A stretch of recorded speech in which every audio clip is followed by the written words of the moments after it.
La paracha de cette semaine, Chayei Sarah, commence par la triste nouvelle du décès de Sarah à l'âge de 127 ans, bouleversée par la nouvelle de la ligature de son fils Yitzhak. Allez, venez.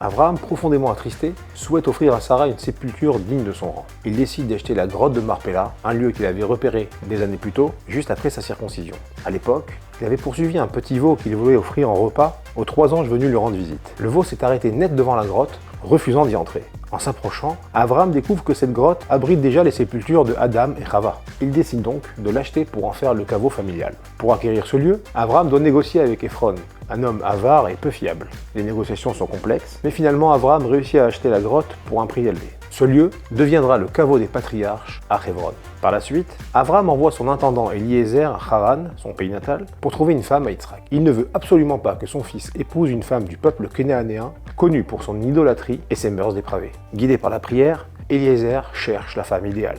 Il arrive près d'un puits et il rencontre Rivka, une jeune femme d'une générosité et d'une pudeur exceptionnelle. Elle est la fille de Bethuel, le neveu d'Abraham. Rivka correspond parfaitement aux critères d'Eliezer, qui décide donc de la ramener avec lui. Grâce à une série de somptueux cadeaux, Eliezer convainc la famille de Rivka de la laisser partir avec lui pour épouser Yitzhak. De retour au Canaan, Eliezer et Rivka trouvent Yitzhak en train de prier dans les champs. Yitzhak remarque que les 3 signes qui avaient disparu avec le décès de sa mère, le nuage au-dessus de la tente, la lumière de la bougie de Shabbat et la bénédiction dans la pâte, réapparaissent avec l'arrivée de Rivka. Il comprend alors qu'elle est la digne héritière de Sarah. Yitzhak épouse Rivka qu'il aime profondément et elle lui apporte réconfort et consolation après la perte de sa mère. Notre paracha se termine avec le mariage d'Abraham avec Ketora, que vous connaissez déjà sous le nom de Hagar. Elle lui donne 6 nouveaux fils, mais seul Yitzhak est désigné comme l'héritier spirituel de son père. Abraham meurt à l'âge de 175 ans et est enterré aux côtés de Sarah dans le caveau de Marpella par ses 2 premiers fils, Yitzhak et Ishmaël. Shabbat Shalom.